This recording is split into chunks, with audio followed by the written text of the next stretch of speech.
ಶುಭೋದಯ ವೀಕ್ಷಕರೇ, ನನ್ನ ಮನದಾಳದ ಮಾತು ನಿಮ್ಮ ಜೊತೆ. ಇಂದಿನ ವಿಷಯ ಮಕ್ಕಳಿಗೆ ನೈತಿಕ ಮೌಲ್ಯಯುತ ಶಿಕ್ಷಣ ಬೇಕೇ ಬೇಡವೇ ಎಂಬುದಾಗಿದೆ.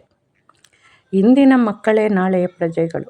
ಒಳ್ಳೆಯ ಸಂಸ್ಕಾರ, ಸಂಸ್ಕೃತಿ, ಆದರ್ಶಗಳು, ಒಳ್ಳೆಯ ಸತ್ಪ್ರಜೆಗಳಾಗಿ ಒಂದು ದೇಶದ ಉತ್ತಮ ನಾಗರಿಕನಾಗಿ ಬಾಳಬೇಕಾದಲ್ಲಿ ಒಳ್ಳೆಯ ನಡವಳಿಕೆಗಳು ಬಹಳ ಮುಖ್ಯ.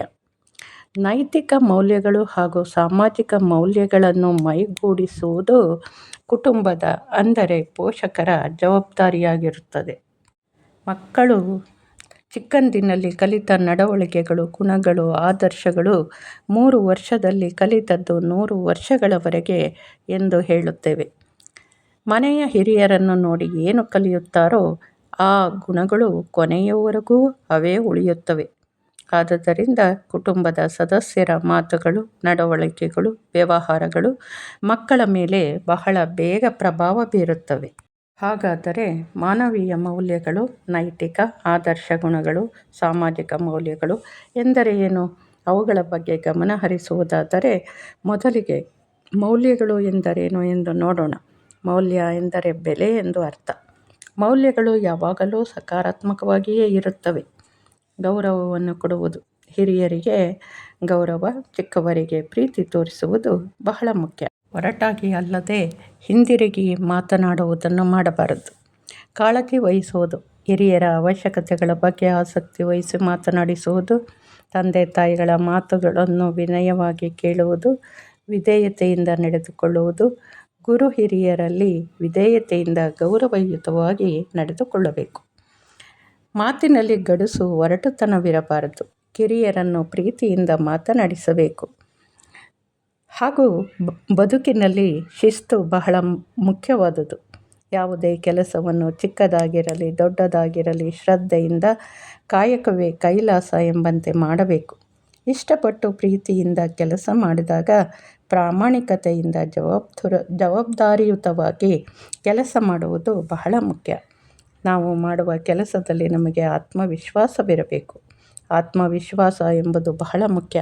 ಕೆಲವರಿಗೆ ಎಷ್ಟೇ ಬುದ್ಧಿವಂತಿಕೆ ಇದ್ದರೂ ಆತ್ಮವಿಶ್ವಾಸದ ಕೊರತೆಯಿಂದ ಹಿಂದುಳಿಯುವಂತೆಯೇ ಆಗುತ್ತದೆ. ಆತ್ಮವಿಶ್ವಾಸ ಎಲ್ಲಿಯೂ ಅಂಗಡಿಗಳಲ್ಲಿ, ಮಾರ್ಕೆಟಿನಲ್ಲಿ ಸಿಗುವಂತಹುದಲ್ಲ. ಆತ್ಮಸ್ಥೈರ್ಯ ಎಂಬುದು ನಮ್ಮ ಒಳಗೆ ಇರುವ ಒಂದು ಭಾವನೆ. ಅದನ್ನು ಧೈರ್ಯದಿಂದ ಹೊರತರಬೇಕು. ನಾವು ಪ್ರಾಮಾಣಿಕರಾಗಿದ್ದಲ್ಲಿ ಮಾತ್ರ ನಮಗೆ ಆತ್ಮವಿಶ್ವಾಸ, ಆತ್ಮಸ್ಥೈರ್ಯ ಹೆಚ್ಚುತ್ತದೆ. ಸಮಾಜದಲ್ಲಿ ಗೌರವವೂ ಸಿಗುತ್ತದೆ. ಸಮಯಕ್ಕೆ ಸರಿಯಾಗಿ ನಮ್ಮ ಕೆಲಸವನ್ನು ಮಾಡಿ ಮುಗಿಸಬೇಕು. ಮಕ್ಕಳಲ್ಲಿ ನಕಾರಾತ್ಮಕ ಭಾವನೆಗಳು ಯಾವುವು ಎಂಬುದನ್ನು ನೋಡುವುದಾದರೆ, ಯಾರಿಗೂ ಗೌರವ ಕೊಡದಿರುವುದು, ಕ್ರೂರವಾಗಿ ನಡೆದುಕೊಳ್ಳುವುದು, ಚಿಕ್ಕ ಮಕ್ಕಳನ್ನು ಕೀಟಲೆ ಮಾಡಿ ಹೇಗಾದರೂ ಮಾಡಿ ಅಳಿಸುವುದು, ತಂದೆ ತಾಯಿ ಹಿರಿಯರ ಮಾತಿಗೆ ಬೆಲೆ ಕೊಡದಿರುವುದು, ಅಸಡ್ಡೆ ಮಾಡುವುದು, ಏನಾದರೂ ಮುಖ್ಯ ಕೆಲಸ ಮಾಡಬೇಕೆಂದರೆ ಮರೆತು ಬಿಡುವುದು, ಸೋಮಾರಿತನ, ನಾಳೆ ಮಾಡಿದರಾಯಿತೆಂಬ ತಾತ್ಸಾರ, ಬೇಗ ಏಳದಿರುವುದು, ಸಮಯದ ಪರಿವೇ ಇಲ್ಲದಂತಹ ವರ್ತನೆ, ಸ್ನಾನ ಮಾಡದೆ ಕೊಳಕಾಗಿರುವುದು, ದುರಭ್ಯಾಸಗಳನ್ನು ಮೈಗೂಡಿಸಿಕೊಂಡು ಕೆಟ್ಟ ಸ್ನೇಹಿತರ ಸಹವಾಸದಿಂದ ಹಗಲು ರಾತ್ರಿ ಎನ್ನದೆ ಎಲ್ಲೆಂದರಲ್ಲಿ ತಿರುಗುವುದು, ಒರಟಾಗಿ ಮಾತನಾಡುವುದು, ಯಾವಾಗಲೂ ಬೈಸಿಕೊಳ್ಳುತ್ತಿರುವುದು, ಸುಳ್ಳು ಹೇಳುವುದು, ಮನೆಯಲ್ಲಿಯೇ ಕದಿಯುವುದು, ಜವಾಬ್ದಾರಿ ಇಲ್ಲದಿರುವುದು, ಯಾವಾಗಲೂ ನಕಾರಾತ್ಮಕವಾಗಿ ಯೋಚಿಸುವುದು, ಇನ್ನೂ ಮುಂತಾದ ಗುಣಗಳನ್ನು ಇಂತಹ ಮಕ್ಕಳಲ್ಲಿ ಗುರುತಿಸಬಹುದು. ಇಂತಹ ನಡವಳಿಕೆ ಅಥವಾ ಗುಣಗಳಿದ್ದ ಮಕ್ಕಳನ್ನು ತಾಳ್ಮೆ ಹಾಗೂ ಪ್ರೀತಿಯಿಂದ ತಿದ್ದಬೇಕು. ಚಿಕ್ಕ ವಯಸ್ಸಿನಲ್ಲಿಯೇ ಕಥೆಗಳನ್ನು ಹೇಳುವ ಮೂಲಕ ಅವರಿಗೆ ಇಷ್ಟವಾಗುವ ರೀತಿಯಲ್ಲಿ ನಡೆದುಕೊಳ್ಳುತ್ತಾ ಓಲೈಸಿಕೊಳ್ಳಬೇಕು. ಒಂದು ಸಲ ನಿಮ್ಮ ದಾರಿಗೆ ಬಂದರೆಂದರೆ ಅವರಿಗಿಂತಹ ಒಳ್ಳೆಯ ಮಕ್ಕಳು ಮತ್ತೊಬ್ಬರಿಲ್ಲ ಎಂದೇ ಹೇಳಬಹುದು.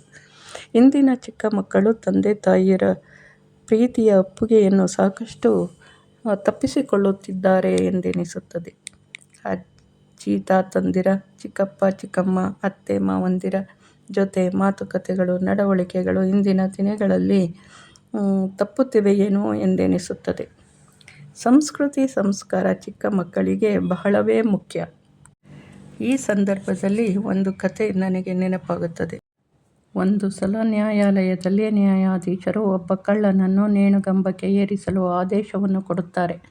ನಂತರ ಕಳ್ಳನಿಗೆ ನಿನ್ನ ಕೊನೆಯ ಆಸೆ ಏನೆಂದು ಕೇಳಿದಾಗ ಆ ಕಳ್ಳ ಹೇಳುತ್ತಾನೆ, ಸಾಹೇಬ್ರೇ, ನನ್ನನ್ನು ನೇಣಿಗೇರಿಸುವ ಮೊದಲು ನನ್ನ ತಾಯಿಯನ್ನು ನೇಣಿಗೇರಿಸಿ ಎನ್ನುತ್ತಾನೆ. ವಕೀಲರು ಯಾಕೆಂದು ಕೇಳಿದಾಗ, ನನ್ನ ಈ ಸ್ಥಿತಿಗೆ ನನ್ನ ತಾಯಿಯೇ ಕಾರಣ.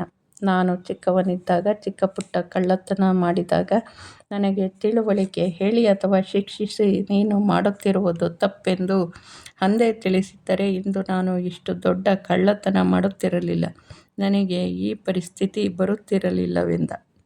ಈ ಕಥೆಯಿಂದ ತಿಳಿಯುವುದೇನೆಂದರೆ, ಚಿಕ್ಕ ತಪ್ಪೆಂದು ಅಸಡ್ಡೆ ಮಾಡಬಾರದು. ಆಗ ತಾನೇ ತೊದಲು ನುಡಿಗಳನ್ನು ಬಿಟ್ಟು ಸ್ಪಷ್ಟವಾಗಿ ಮಾತನಾಡುವುದನ್ನು ಕಲಿಯುತ್ತಿರುವ ಮಕ್ಕಳು 3-4 ವರ್ಷದ ಮಕ್ಕಳಿಗೆ ಚಂದಮಾಮದ ಪುಸ್ತಕದ ಕಥೆಗಳು, ರಾಮಾಯಣದ ಕಥೆಗಳು, ಮಹಾಭಾರತ ಕಥೆಗಳನ್ನು ಹೇಳುವುದು, ಚಿಕ್ಕ ಚಿಕ್ಕ ಪ್ರಾಣಿ ಪಕ್ಷಿಗಳ ಕಥೆಗಳನ್ನು ಹೇಳುವ ಮೂಲಕ ಓದುವ ಹವ್ಯಾಸವನ್ನು ಬೆಳೆಸಬೇಕು. ಚಿಕ್ಕ ವಯಸ್ಸಿನ ಮಕ್ಕಳಲ್ಲಿ ಮೆದುಳು ಬಹಳ ಚುರುಕಾಗಿರುತ್ತದೆ. ಹಾಗಾಗಿ ಅವರಿಗೆ ಆಟಪಾಠಗಳು ಜೊತೆಗೆ ಪಠ್ಯೇತರ ಚಟುವಟಿಕೆಗಳಲ್ಲಿ ಅವರನ್ನು ತೊಡಗಿಸುವುದು ಬಹಳ ಮುಖ್ಯ. ಮಕ್ಕಳನ್ನು ಹೆಜ್ಜೆ ಹೆಜ್ಜೆಗೂ ತಿದ್ದುತ್ತಿರಬೇಕು. ಆಗ ತಾನೇ ತೊದಲು ನುಡಿಗಳನ್ನು ಬಿಟ್ಟು ಸ್ಪಷ್ಟವಾಗಿ ಮಾತನಾಡುವುದನ್ನು ಕಲಿಯುತ್ತಿರುತ್ತಾರೆ. ಆಗ 3-4 ವರ್ಷದ ಮಕ್ಕಳಿಗೆ ಚಂದಮಾಮ ಪುಸ್ತಕದ ಕಥೆಗಳನ್ನು ಹೇಳುವುದು, ರಾಮಾಯಣದ ಕಥೆಗಳು, ಮಹಾಭಾರತದ ಕಥೆಗಳನ್ನು ಹೇಳುವುದು, ಚಿಕ್ಕ ಚಿಕ್ಕ ಪ್ರಾಣಿ ಪಕ್ಷಿಯ ಕಥೆಗಳನ್ನು ಹೇಳುವ ಮೂಲಕ ಅವರಿಗೆ ಓದುವ ಹವ್ಯಾಸವನ್ನು ಬೆಳೆಸಬೇಕು. ಚಿಕ್ಕ ವಯಸ್ಸಿನ ಮಕ್ಕಳಲ್ಲಿ ಮೆದುಳು ಬಹಳ ಚುರುಕಾಗಿರುತ್ತದೆ.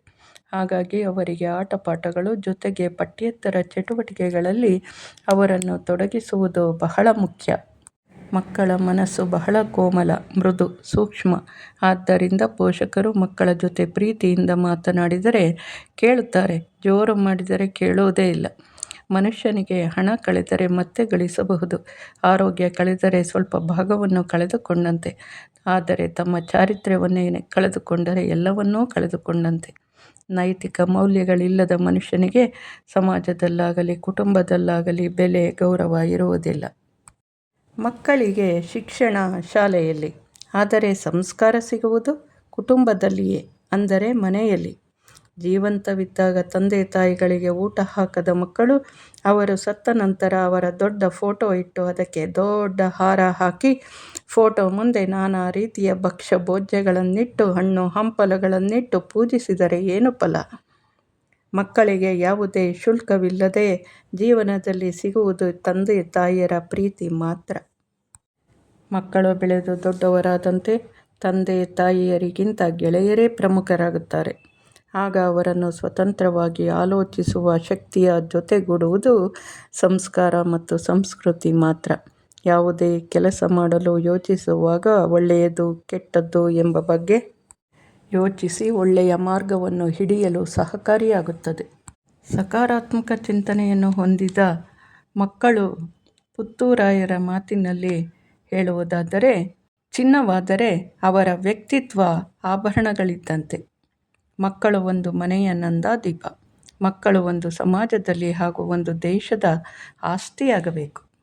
ಚಿಕ್ಕ ಮಕ್ಕಳ ಪ್ರಾಥಮಿಕ ಹಂತ ಬಹಳ ಮುಖ್ಯ. ಕಠಿಣ ಶ್ರಮ, ಶಿಸ್ತು, ಅಧ್ಯಯನ ಇವುಗಳ ಕಡೆ ಹೆಚ್ಚು ಗಮನ ಕೊಡಬೇಕು. ಶಾಲೆಯಲ್ಲಿ ಶಿಕ್ಷಕರು ಪಠ್ಯಪುಸ್ತಕಗಳ ಜ್ಞಾನವನ್ನು ಮಾತ್ರ ಕೊಡಬಲ್ಲರು. ಆದರೆ ಮಕ್ಕಳ ವ್ಯಕ್ತಿತ್ವ ಅರಳುವುದು ಕುಟುಂಬದಲ್ಲಿ.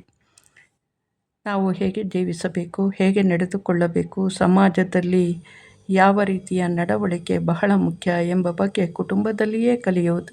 ಮಗು ಶಾಲೆಯಲ್ಲಿ 6-7 ಗಂಟೆ ಸಮಯವನ್ನು ಕಳೆದರೆ ಹೆಚ್ಚಿನ ಸಮಯವನ್ನು ಮನೆಯಲ್ಲಿಯೇ ಕಳೆಯುತ್ತಾರೆ. ಕುಟುಂಬದ ಸದಸ್ಯರು ಮಕ್ಕಳು 3-4 ವರ್ಷದವರಾಗುತ್ತಿದ್ದಂತೆ ತಾವು ಮಾಡುವ ಕೆಲಸಗಳಲ್ಲಿ ಸ್ವಲ್ಪ ಸ್ವಲ್ಪವಾಗಿ ಮಕ್ಕಳನ್ನು ತೊಡಗಿಸಿಕೊಳ್ಳಬೇಕು. ಶಿಕ್ಷಣ ಎಂಬುದು ಒಬ್ಬ ವ್ಯಕ್ತಿಯನ್ನು ಉನ್ನತ ಶಿಕ್ಷಣವನ್ನು ಪಡೆದ ವ್ಯಕ್ತಿಯನ್ನಾಗಿ ಮಾಡಬಹುದು. ಆದರೆ ಉತ್ತಮ ಮನೋಭಾವವನ್ನು ಹಾಗೂ ಒಳ್ಳೆಯ ವ್ಯಕ್ತಿತ್ವವುಳ್ಳ ವ್ಯಕ್ತಿಯಾಗಿ ರೂಪಿಸುವುದು ಕುಟುಂಬ. ಹಾಗಾಗಿ ಕನ್ನಡದ ಕವಿಯೊಬ್ಬರ ಹೇಳಿಕೆ, ಮೊದಲು ಮಾನವನಾಗು, ನೀ ಏನಾದರೂ ಆಗು, ವಿಜ್ಞಾನಿ, ವೈದ್ಯ, ವಕೀಲ, ವ್ಯಾಪಾರಿ, ರೈತ, ಏನಾದರೂ ಆದಲ್ಲೂ ಕೂಡ ಮೊದಲು ಮಾನವನಾಗು, ಇದುವೇ ಜೀವನ. ನೀವೇನಂತೀರಾ? ಈ ನನ್ನ ಚಿಂತನೆ ನಿಮಗೆ ಇಷ್ಟವಾದಲ್ಲಿ ಒಂದು ಲೈಕ್ ಕೊಡಿ, ನಿಮ್ಮ ಸ್ನೇಹಿತರೊಂದಿಗೆ ಶೇರ್ ಮಾಡಿ, ಹಾಗೂ ನನ್ನ ಚಾನಲನ್ನು ಸಬ್ಸ್ಕ್ರೈಬ್ ಮಾಡ್ಕೊಳ್ಳಿ. ಧನ್ಯವಾದಗಳು.